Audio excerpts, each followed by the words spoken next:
Welcome to all of you. आप सभी का करियर पॉइंट क्लासेस के यूट्यूब चैनल में एक बार फिर से हार्दिक स्वागत है।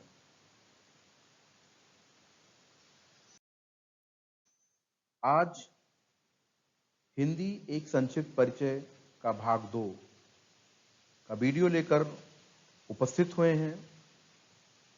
हिंदी के सभी टॉपिक जो आपको विभिन्न वीडियो में प्रोवाइड कराए जाएंगे, ये सभी एक दिवसीय प्रतियोगी परीक्षाओं जैसे UP TET, C TET, S TET, police भर्ती बोर्ड की सभी परीक्षाओं, यूपी ट्रिपल एससी की सभी परीक्षाओं, बीएड प्रवेश परीक्षा व अन्य प्रवेश परीक्षाओं के लिए अत्यंत महत्वपूर्ण है।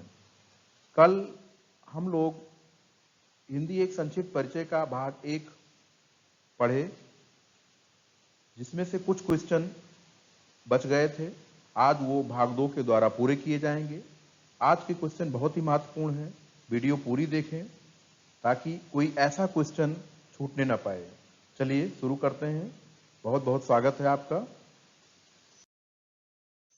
क्वेश्चन नंबर 1, हिंदी की खड़ी बोली का जन्म किस अपभ्रंश से हुआ? हिंदी की खड़ी बोली, जैसा कि आप जानते हैं कि हिंदी की 18 बोलियां हैं। हिंदी की 18 बोलियां हैं। इनमें से एक बोली है खड़ी बोली, जिसे मानक बोली भी कहा जाता है, का जन्म किस अपभ्रंश से हुआ है? बताना है आपको। बताइए। मागधी अपभ्रंश नहीं, ये इसके लिए सही नहीं है। अर्धमागधी अपभ्रंश, ये भी विकल्प इसके लिए सही नहीं है। ब्राह्मण अपभ्रंश भी इसके लिए सही नहीं है। सौरसेनी अपभ्रंश, ये इसके लिए सही है।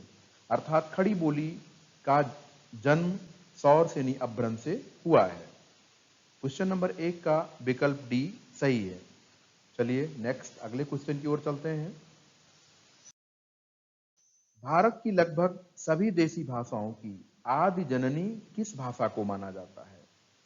देसी भाषाएं जैसे उड़िया, पंजाबी, तमिल, कन्नड़, मलयालम, मराठी, ये सभी भाषाएं देसी भाषाएं हैं।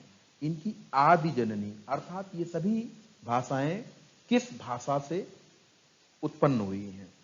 तो हिंदी की ही नहीं बल्कि भारत की लगभग सभी देसी भाषाओं की आदि जननी संस्कृत है। बी विकल्प, बी। ए नहीं होगा। हिंदी से सभी भाषाओं का जन्म नहीं हुआ है, पाली से भी नहीं हुआ है, उर्दू से भी नहीं हुआ है। तो हिंदी लगभग सभी देसी भाषाओं की आदि जननी हम संस्कृत को कहेंगे।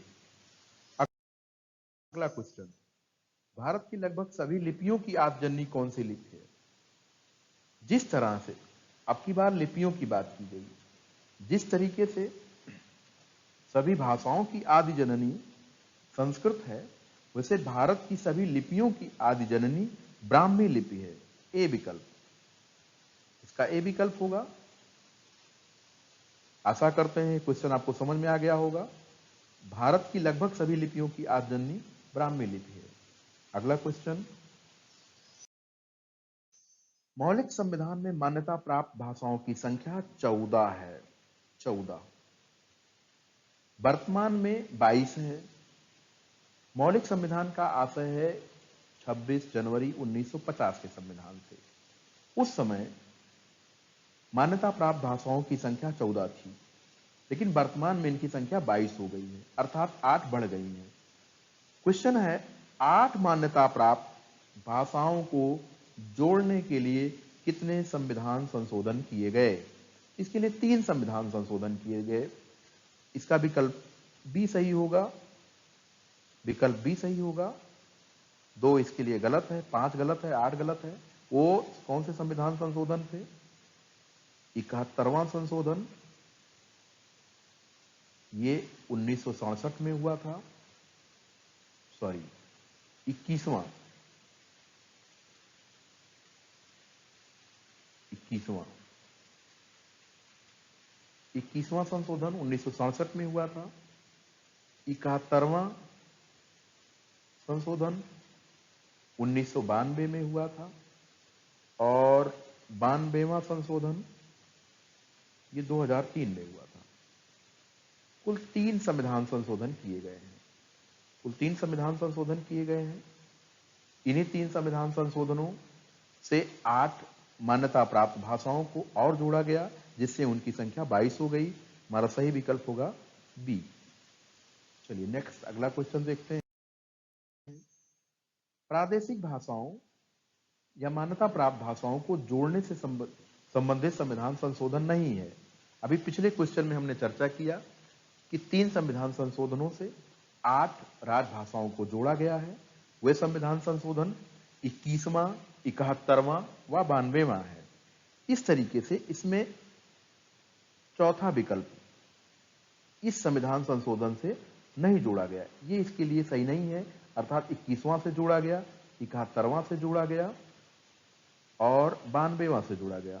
98वां संविधान संशोधन ये मान्यता प्राप्त भाषाओं को जोड़ने से संबंधित नहीं है, और यही पूछा भी गया है कि भाषाओं को जोड़ने से संबंधित संविधान संशोधन नहीं है। विकल्प होगा डी। अगले क्वेश्चन की तरफ बढ़ते हैं। हिंदी भारत की राजभाषा है तथा इसको लिखने की लिपि देवनागरी है। संविधान के किस अनुच्छेद में उल्लिखित है? ध्यान दें, हिंदी भारत की राजभाषा है तथा इसको लिखने की लिपि देवनागरी है।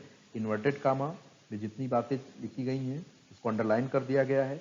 ये तथ्य, ये वाक्य संविधान के किस अनुच्छेद में उल्लिखित है? तो ये संविधान के 343(1) में उल्लिखित है। ध्यान रखिए, 343(1) संविधान का वो अनुच्छेद है जो भारत में हिंदी को एक गौरवमय स्थान प्रदान करता है, जबकि 343(2) में अंग्रेजी के उपयोग के बारे में बताया गया है। 343(3) में अंग्रेजी के अनंत काल तक उपयोग के बारे में बताया गया है, और वहीं पर 351 में राजभाषा हिंदी के विकास के बारे में बताया गया है। तो क्वेश्चन नंबर 6 का सही आंसर होगा ए विकल्प, 343(1) में। नेक्स्ट क्वेश्चन देखते हैं। भारत में कितने भाषा परिवार हैं? महत्वपूर्ण क्वेश्चन है। कितने भाषा परिवार हैं?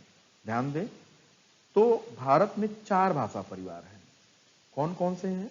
देखें, भारत में जो भाषा परिवार है, पहला है भारोपीय भाषा परिवार, दूसरा है द्रविड़ भाषा परिवार, तीसरा है आस्ट्रिक भाषा परिवार, चौथा है चीनी तिब्बती भाषा परिवार। इन चारों भाषा परिवार 4 भाषा परिवार हैं। तो हमारा ऑप्शन था भारत में कितने भाषा परिवार हैं? 4 भाषा परिवार, बी विकल्प। नेक्स्ट क्वेश्चन ले लेते हैं। भाषा परिवार के आधार पर हिंदी किस परिवार की भाषा है? चलिए, वही जो विकल्प अभी लिखे थे, वही 4 भाषा परिवार लिखे थे, वही 4 विकल्पों में दिया गया है। भारोपीय, द्रविड़, आस्टिक, चीनी तिब्बती। पूछा है किस भाषा परिवार में हिंदी आती है, हिंदी किस भाषा परिवार में है? तो हिंदी भारोपीय यानी भारत और यूरोपीय, अंग्रेजी में इसे कहा जाता है Indo European Indo European language family. Indo European language family में हमारी हिंदी आती है, यानी क्वेश्चन नंबर 8 का विकल्प ए होगा। नेक्स्ट अगला क्वेश्चन लेते हैं। खड़ी बोली को किस नाम से जानते हैं? खड़ी बोली को और किस नाम से जानते हैं? यानी खड़ी बोली तो एक नाम इसका है ही, अगला पूछा और किस नाम से जानते हैं? तो खड़ी बोली को कौरवी, बी विकल्प, कौरवी के नाम से जानते हैं। इसे हरियाणवी, जयपुरी को ढूढ़ारी कहते हैं। ढूढ़ारी, अवधी, इन नामों से नहीं जानते, कौरवी नाम से जानते हैं। यानी खड़ी बोली भी कह सकते हैं या कौरवी कह सकते हैं। क्वेश्चन नंबर 9 का बी विकल्प होगा। अगला क्वेश्चन लेते हैं। विश्व में सर्वाधिक बोली जाने वाली भाषाओं का क्रम है, यानी कि विश्व में जो प्रमुख भाषाएं जो सबसे ज्यादा बोली जाती हैं वे कौन कौन सी हैं, उनका क्रम बताना है, उनका अवरोही क्रम बताना है। यानी सबसे पहले सर्वाधिक कौन बोली जाती है, फिर उसके बाद कौन बोली जाती है, फिर उसके 3 भाषाओं का क्रम आपको बताना है। तो आपको बता दें, नंबर 1 पर पूरे विश्व में मंदारी बोली जाती है। मंदारी, इसे को ही चीनी भाषा कहते हैं, चीनी भाषा कहते हैं। दूसरे नंबर पर अंग्रेजी बोली जाती है और तीसरे नंबर पर हिंदी बोली जाती है। इस तरीके से भाषाओं के बोले जाने का क्रम हुआ चीनी, अंग्रेजी, हिंदी। चीनी, अंग्रेजी, हिंदी ए विकल्प में है, ए विकल्प सही हो जाएगा, अन्य विकल्प इसके गलत हो जाएंगे। क्वेश्चन नंबर 10 का ए विकल्प सही है। चलिए नेक्स्ट अगला करते हैं। भारत के कितने प्रदेशों में हिंदी बोली जाती है? कितने प्रदेशों में हिंदी बोली जाती है? भारत में 28 प्रदेश हैं, 7 केंद्र शासित राज्य हैं। इनमें से कितने प्रदेशों में हिंदी बोली जाती है? इनमें से 15 राज्यों में हिंदी बोली जाती है। ध्यान दीजिए, भारत के कितने प्रदेशों में हिंदी बोली जाती है? 15 राज्यों में बोली जाती है। 10 बी विकल्प है। 10 क्या है? ये 10 प्रदेशों की राजकीय राजभाषा है, राजकीय राजभाषा है। लेकिन ये क्वेश्चन पूछा नहीं गया है, पूछा गया है कि कितने प्रदेशों में बोली जाती है। 8 विकल्प नहीं होगा, 10 भी नहीं होगा। 14 संख्या कहां से मिल रही है? 14 जो मान्यता प्राप्त भाषाएं हैं इनकी संख्या है मौलिक संविधान में। 26 जनवरी 1950 के संविधान में 14 मान्यता प्राप्त भाषाओं का उल्लेख था, वो संख्या यहां से रखा गया है। ठीक है, तो इसका क्वेश्चन नंबर 11 का सही विकल्प होगा बी, 15। 15 प्रदेशों में बोली जाती है। अगला क्वेश्चन लेते हैं।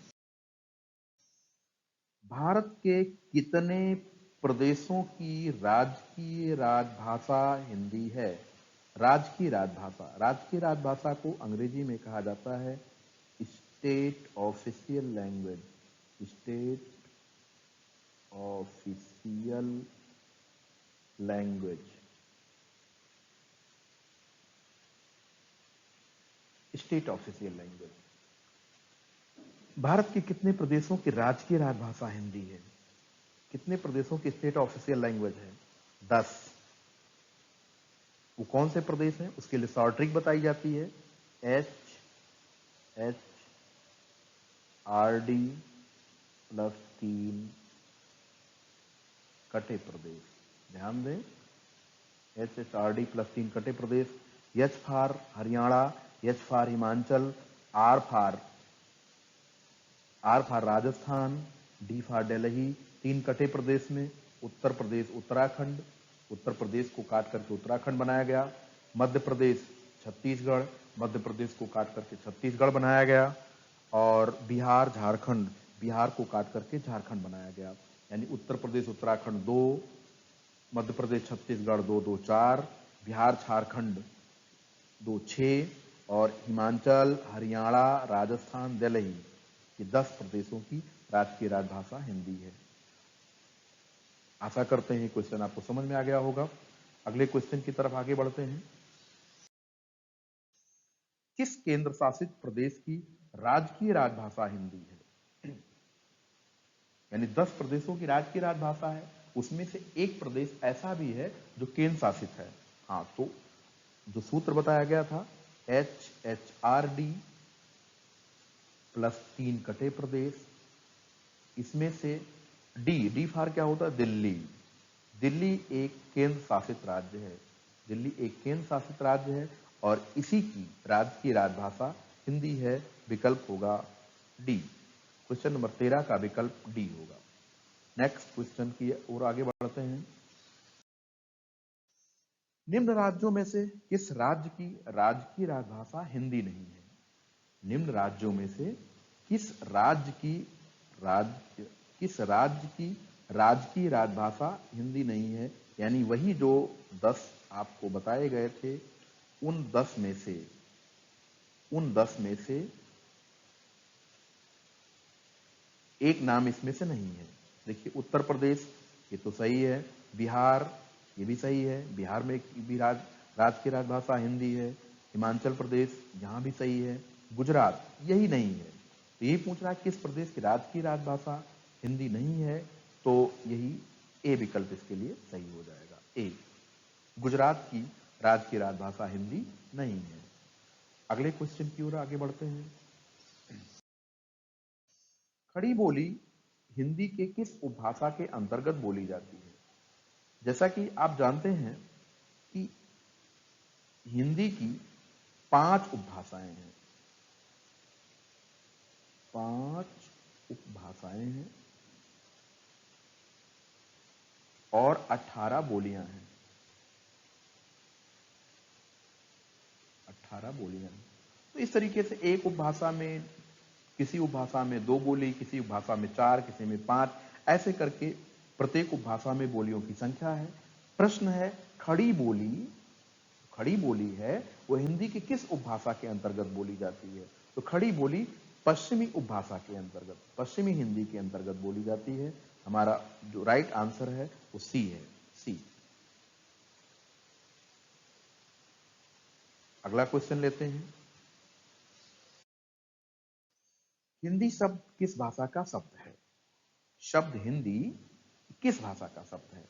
आखिर ये हिंदी का है, उर्दू का है, अरबी का है, अवधी का है या फारसी का है? तो जैसा कि आप जानते हैं, सबसे पहले हिंदी शब्द का प्रयोग फारसी की कब औफी ने किया था, औफी। और इसने हिंदी शब्द का प्रयोग हिंदवी के रूप में किया था। औफी कौन था? औफी फारसी का कवि था। इस तरीके से हिंदी शब्द का प्रयोग, हिंदी शब्द जो है ये फारसी भाषा का शब्द है। फारसियों ने सबसे पहले हिंदी शब्द का प्रयोग किया। अगला क्वेश्चन लेते हैं। पहाड़ी इलाके में इनमें से कौन सी बोलियां बोली जाती हैं? सीधा सीधा मतलब है, एक उपभाषा है पहाड़ी हिंदी, पहाड़ी हिंदी। इसके अंतर्गत कौन कौन सी उपभाषाएं, इस उपभाषा के अंतर्गत कौन कौन सी बोलियां बोली जाती हैं? तो छत्तीसगढ़ी ये इसका नहीं होगा, गढ़वाली एवं कुमाऊनी यही इसके लिए सही विकल्प है। मेवाती एवं मारवाड़ी ये राजस्थानी उपभाषा के अंतर्गत बोली जाती हैं। कन्नौजी पूर्वी उपभाषा पूर्वी हिंदी के अंतर्गत बोली जाती है, अर्थात ये विकल्प नहीं होंगे, सही विकल्प होगा बी। क्वेश्चन नंबर 17 का सही विकल्प बी होगा। आगे देखते हैं, अगला क्वेश्चन लेते हैं। ब्रज भाषा हिंदी के किस उपभाषा के अंतर्गत आती है? ब्रज भाषा एक बोली है, ये एक बोली है। ये किस उपभाषा के अंतर्गत बोली जाती है? तो ब्रज भाषा भी पश्चिमी हिंदी के अंतर्गत ही बोली जाती है।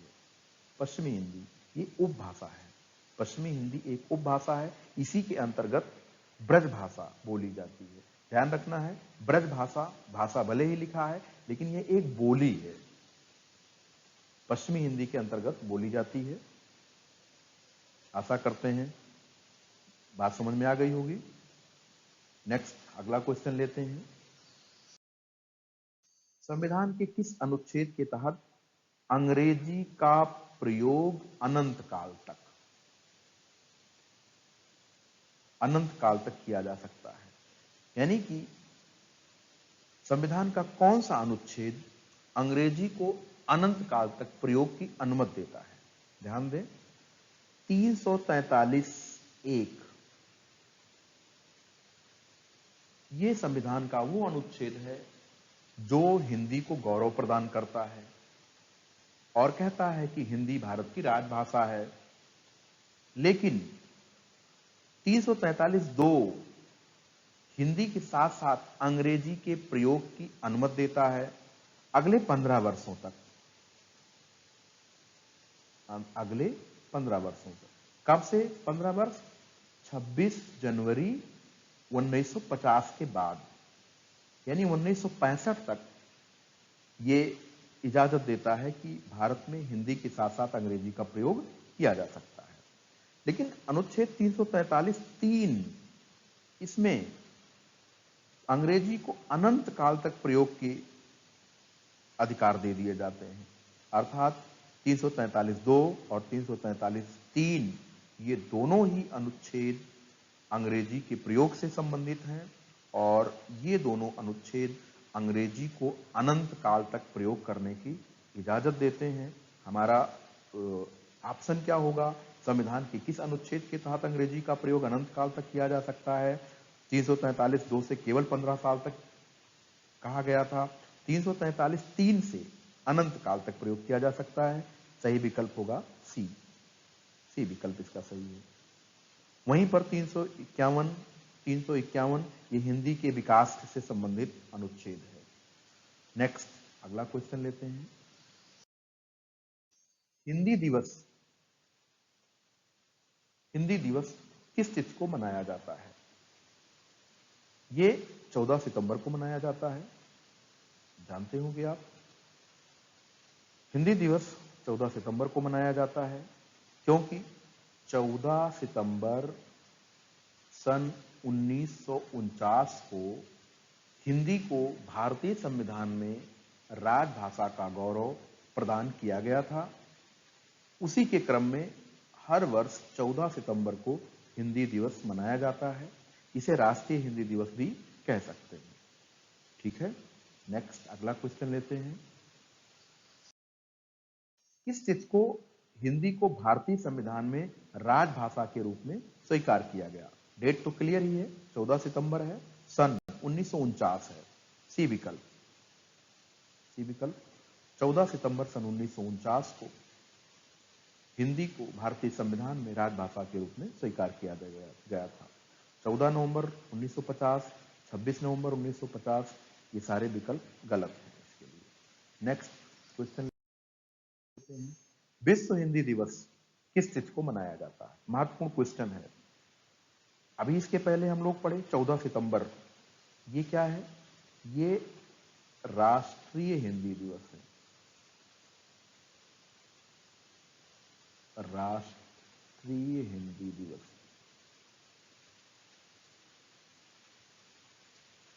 राष्ट्रीय हिंदी दिवस है।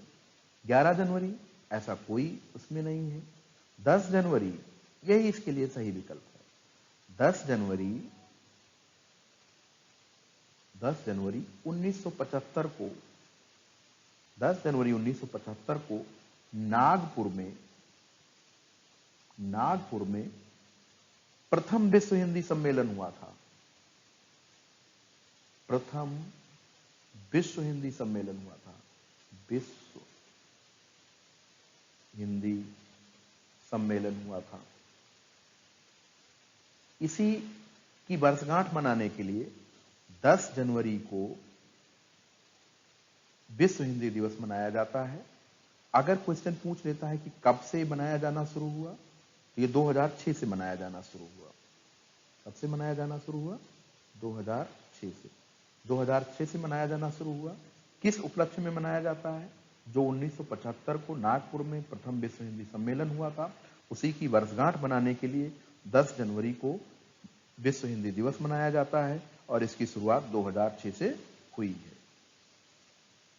उम्मीद करते हैं समझ में आ गया होगा ये क्वेश्चन। अगला क्वेश्चन लेते हैं।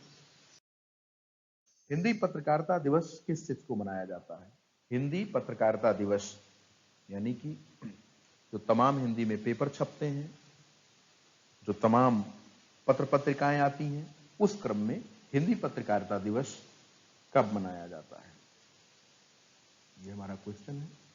तो ये 14 सितंबर नहीं होगा, ये तो राष्ट्रीय हिंदी दिवस है। 10 जनवरी ये भी नहीं होगा, ये विश्व हिंदी दिवस है। 11 जनवरी ये भी कोई डेट नहीं है। 30 मई को होगा।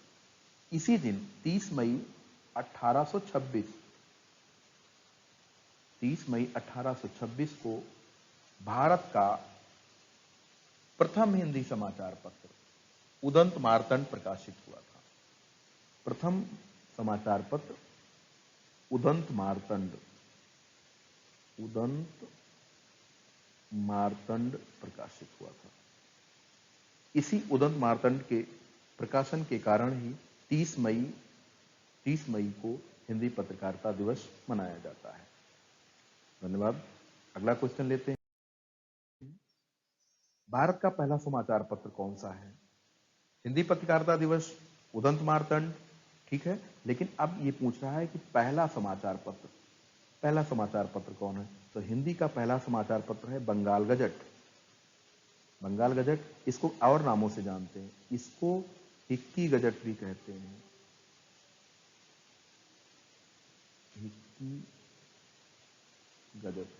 हिक्की गजट क्यों कहा जाता है? क्योंकि इसके संपादक जेम्स ऑगस्टस हिक्की थे। जेम्स ऑगस्टस हिक्की इसके संपादक थे, इसीलिए इसको हिक्की गजट भी कहते हैं। इसको कलकत्ता एडवर्टाइजरी भी कहते हैं। उदंत मार्तंड इसके लिए विकल्प सही नहीं है, क्योंकि उदंत मार्तंड भारत का पहला हिंदी समाचार पत्र है। जबकि क्वेश्चन पूछा गया है भारत का पहला समाचार पत्र, यानी उसमें भाषा के संदर्भ में नहीं, कोई भी समाचार पत्र जो पहले छपा वो कौन सा था। समाचार सुधा वर्षण भी नहीं है, अमर उजाला भी नहीं है, सही विकल्प ए।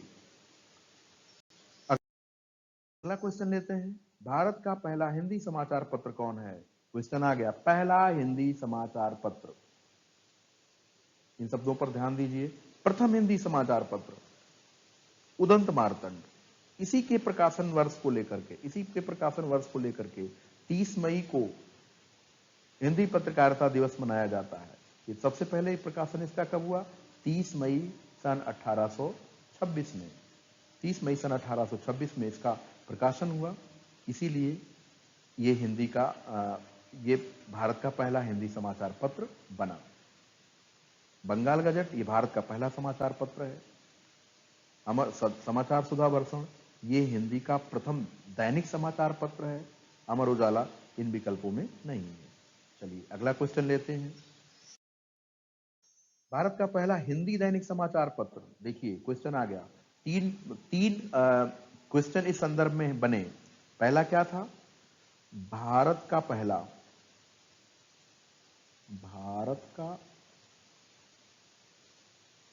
प्रथम, और दूसरा था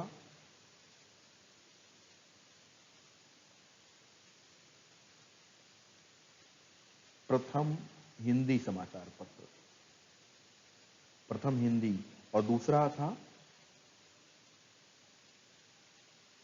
प्रथम हिंदी दैनिक,